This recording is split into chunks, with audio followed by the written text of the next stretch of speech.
everyone, and welcome to your December energy transmission. My name is Xenia. If we haven't met, it's great to meet you. And welcome to Garden of the Imaginal. This is the Substack where I share my multimedia ideas, and every month I tap into the energy using my favorite divinatory tools, one of them being, she's upside down, the Book of Stones, and the other one being tarot and oracle decks. So I'm really excited to get into December. It feels like a deepening kind of magic. It feels like time for wizardry, time for compelling acts of creativity that change the way things manifest in the world. It feels like a time to really go into our androgyny by combining the idea of the divine masculine and the divine feminine. And we'll get into that in a second. But before we do, I want to invite you to a couple of things I'm really excited about this month. On December 10th, we're going to have an amazing workshop called Intro to Channeling. Our guest facilitator, Lisa, is an amazing intuitive tarot reader and cosmic channel. I get readings with Lisa all the time. If you are interested in learning how to channel, highly recommend. It's going to be open to all levels. And if you can't attend live, there will be a recording. On December 19th, I'm going to have a sliding scale workshop because on this day, as we approach the winter solstice in the Northern Hemisphere, the interstellar object and comet 3I Atlas is going to be at its closest point to the Earth. So there's this amazing interstellar galactic alignment, and I really want to create this connection between the Earth's magic, the sun's magic, and the magic of the stars. So if that intrigues you, if you want to receive and download new codes of creativity, join us on December 19th. And then on the 1st of January, I'm going to be doing a collaborative workshop with Sei Wan, who has a project that you may have seen out in the internet world called Sun Song. And that's going to be a vision boarding workshop. So we'll share more about that when we get closer to the date. And without further ado, here is your month ahead transmission for December of 2025. Okay, so let's get into it. The major theme for December is all about making creative magic with all of the elements, plugging ourselves into the earth. And that's because when I tuned into my trusty divinatory tool, the Book of Stones, I pulled the stone Spider Jasper. When we're working with this tool, it's giving us information from a spirit or ally that wants to prepare us for the month. And what is Spider Jasper about? Well, according to Naisha, one of the co-authors of this book, it's a stone that helps us to connect to the power of nature and the physical world, that empowers us to learn how to manipulate, sense, and create physically, materially. It's a stone that talks about how to move our primal energy into resonance with nature so we can utilize and work with the earth to create our dreams and visions. It's a stone of beginnings and creating foundations. It helps us access knowledge and wisdom of the ancestors, which has been passed down in our genes. It enables us to journey deep into the void of potential as new creations can be brought forth, which is why it's so perfect for the winter solstice, especially as 3I Atlas approaches the earth. We're really being asked to go into the fertile dark void and to surrender our attachment to our limitations, our attachment to our identities, and to feel into the creative potential. Between December 19th and the 1st of January, there's this moment where we are in this last dissolution phase.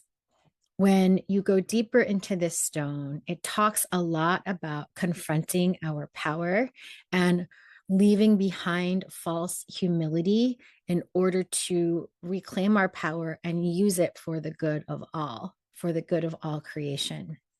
So because of that, it is a stone that helps us to get to know all the negativity that we are holding inside, or what may be causing negative influences in our external world, so we can start to say no thank you. So we can start to purify ourselves so that as we claim our power, we can trust ourselves with our magic. So this is a month of initiating ourselves into being more confident with our magic through reclaiming parts of us that we've suppressed or oppressed because they were judged in the past, and bringing all of this to the forefront as creative energy. It has the phrase in the book, "This is a mineral that can awaken one's latent capacities for making things happen," and the responsibility that comes with realizing that you have the ability to make things happen. It feels like a really beautiful stone as we approach the first of the year, which is 2026 in numerology is a year 10 and a year 1. So the tarot archetypes that are activated are the Wheel of Fortune and the Magician. And so this feels like a month where we are really starting to trust our divine power. That's been a theme for us the last 3 or 4 months in a row. But this time there's a narrative of plugging ourselves into the earth to remember that it is our earthly connection, our ancestral connection, that teaches us how to land this cosmic energy, this esoteric creative energy into a transformed reality.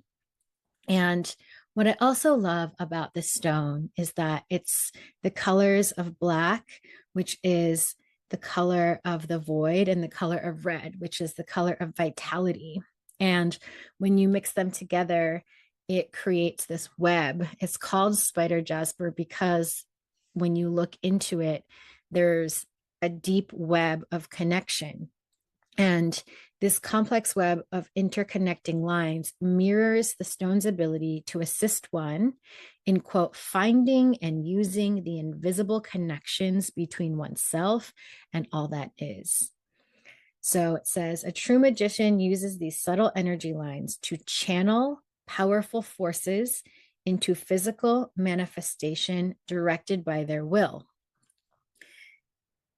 I often think about how we are robbed of our initiations into adulthood because a lot of our most ancient animistic practices have been erased. And instead, we have these kinds of ceremonies of capitalism, graduating college, which is usually for profit, or getting a promotion.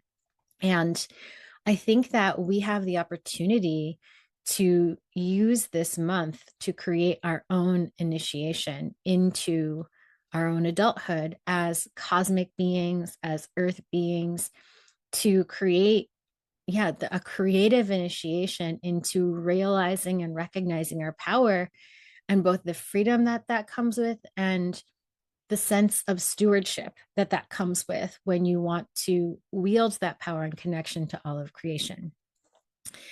Also love the way that this stone helps us to understand what to do with our sacred visions. And Naisha Asyan writes, in order to create your sacred vision, one must be willing to journey to the darkest reaches of one's own heart and soul, so the energies of the manifest and unmanifest can be joined.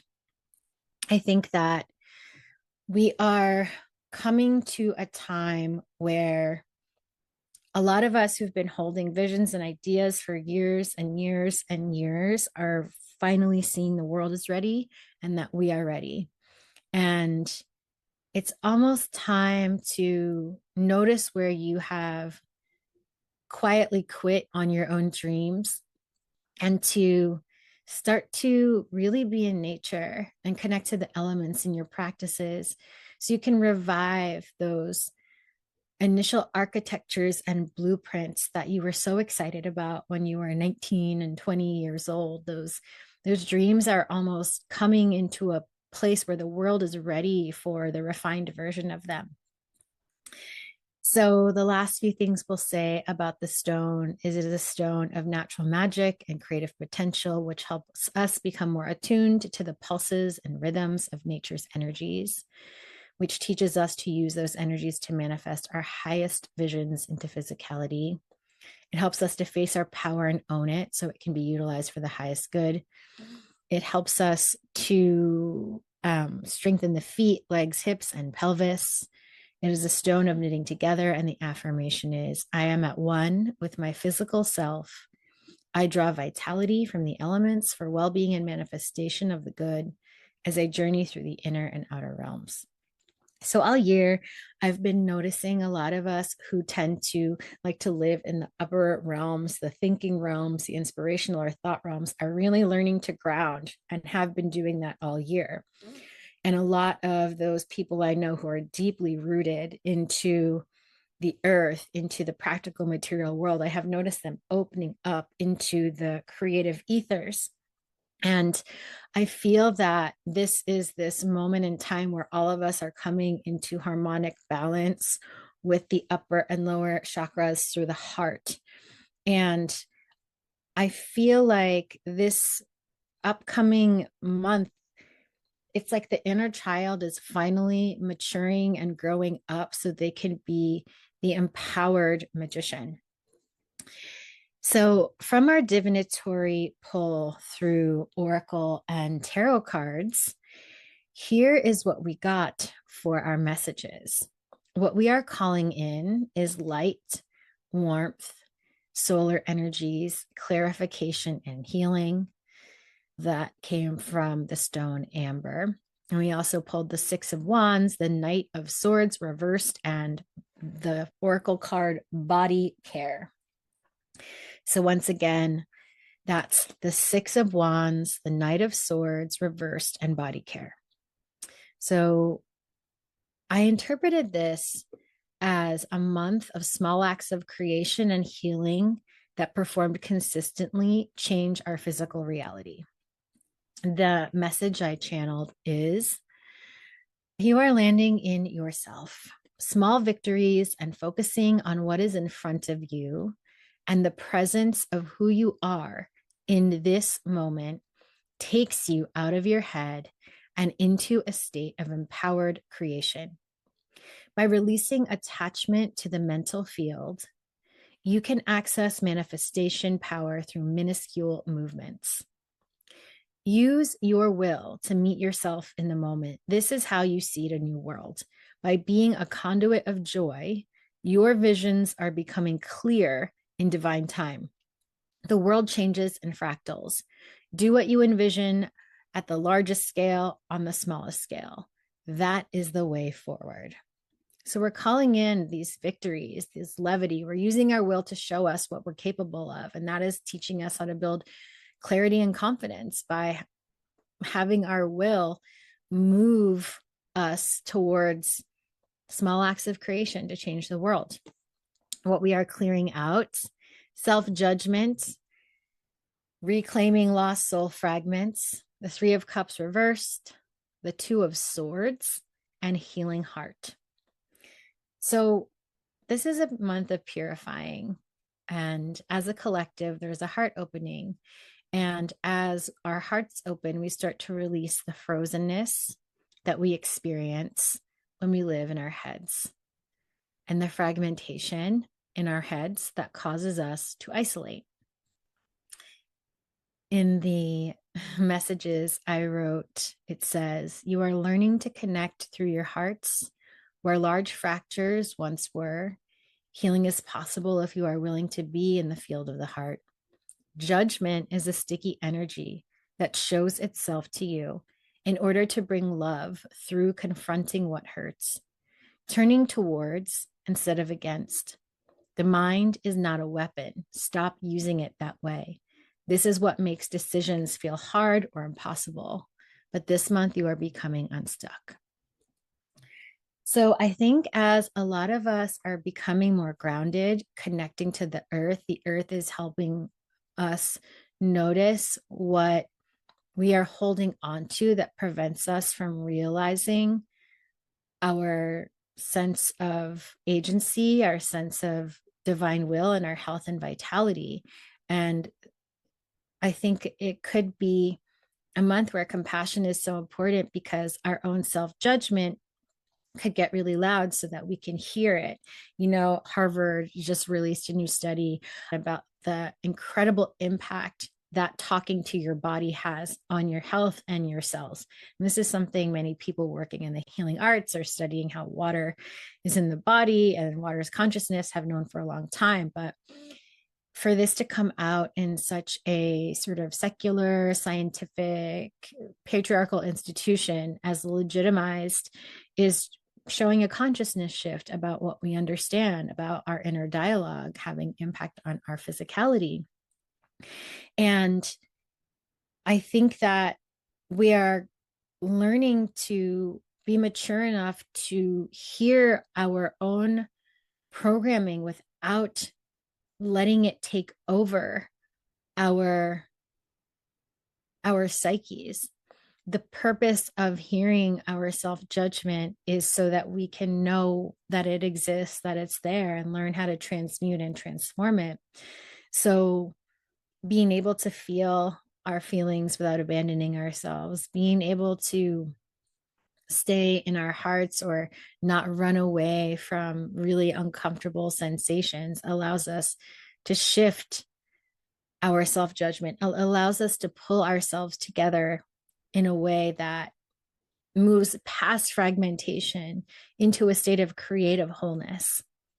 The tool or practice to support us was divine love and compassion, universal heart frequency, the Seven of Wands reversed, and the Knight of Cups reversed, and the Oracle card Playtime. The message for the tool of the month: in your slowness and stillness, you can take time to feel, to stop romanticizing what a new world could be, and instead to be it. Levity is the key during a time of widening change. As you clear judgment of the self and others in order to reclaim power, you will be called to slow all the way down and tune into what the vulnerable aspects of who you are saying. There is a massive opportunity to connect, to come into courageous relationship, to tell the truth, to dare to be seen. So it feels like while we are focusing on action, creative, small acts, and acts of self-care and clearing out self-judgment, it's important for us to actually not rush. So you notice there's this message of taking action, but then there's also this message of going at a pace that allows you to feel everything that's happening and stay in your experience, to not abandon yourself, to not abandon your body, to not abandon your emotions, and not to abandon each other, not to abandon the earth. It's almost like as we start to clear self-judgment and realize that we are hurting or we are still holding some things really tenderly, we realize it is our vulnerability that allows us to turn the energy of that judgment into new energy for creation. They always say that the first kind of cure or medicine for shame is to be witnessed, to be seen, to speak the thing aloud so you're not holding it alone. And that itself changes the tenor of the energy of that shame. And so this is a month where you pull towards the people who are closest to you and let them understand how you're really feeling, what's really going on, so that they have a chance to show up for you or surprise you. The message from the guides for December 2025: revitalization, inspiration, new hope, victory, and re-energizing all levels of the self. Work in harmony with one another. The Wheel of Fortune, the Seven of Cups, and the Oracle card Nature. So once more, the message from the guides is revitalization, inspiration, new hope, victory, re-energizing all levels of the self, work in harmony with one another, the Wheel of Fortune, the Seven of Cups, and nature. So the message is the dawn has arrived, and in this moment, the world is turning a page. When there are moments of chaos, confusion, and disorganization, remember how to find a steady tide in you. You are not the only one shifting. You and the earth are working together. This is a moment to engage with being with the world, not through controlling, critiquing, or idealizing, but listening deeply to the shifting sands, changing winds, and deeper stories. Make time to go into nature this winter, to gaze at stars, to be with beloveds, to walk in the breeze, to listen to nothingness. This is where you download the web of love's new cell programs, one by one by one. This is where you find out how to hold possibilities others said were impossible. This is where you re energize and revitalize so you can be a site of new vision landing on Earth. You and the Earth are in a seeding phase. This moment is one of reemergence from the chrysalis. The soil is holding new currents. The rebirth of humanity is here. So I think if we kind of pull back and look at these messages all together, we can sense this wave of creative empowerment. We can sense the purification of everything that has created pain in us that made us distance ourselves from our creative power, whether it's self-judgment or disconnection from the earth and our bodies. And then there's this invitation to provide ourselves with this upward spiral of positive, empowering evidence of our own transformation by focusing on what is in the here and now to show ourselves, yes, we can do this, but to move at a pace that allows us to feel our intuition and sensitivity, and to do this by really turning towards each other. It's a month of vulnerability and connecting to our bodies on the earth to make our dreams come true. So it feels like we are becoming more intimate with ourselves, with life, with experience, and releasing the need to hover above things intellectually and analyze things, and welcoming more direct experience to let creation of our life be easier, feel easier. And there is this kind of hint here around realizing our magic through connecting with the earth.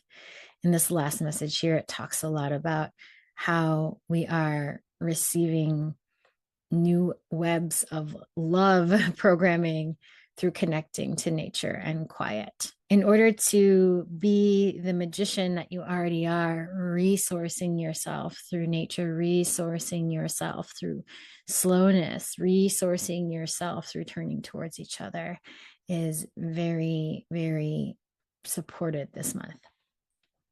So I want to thank you for tuning in. If you are here on the Substack, you can listen to any of these on Apple Podcasts, on Spotify, on YouTube, and there's also a transcript if you are watching this in the Substack app. I will also be dropping links to any of the workshops that are already open for registration. If you are a paid subscriber, thank you for supporting me. Thank you for supporting the space and my work. I'm going to create a beautiful PDF where you can read all the messages and have some journal prompts for the month to work with based on these messages. And I will also see you mid-month when I share an energy attunement where we work with the energy of Spider Jasper to open up to our creative power and our elemental magic. And the music you are listening to is from Sunday Diamond NYC, also known as Kristen Sontag. And I'm going to link her album below as well. Thank you so much for listening, gardeners. I will see you very soon. Bye.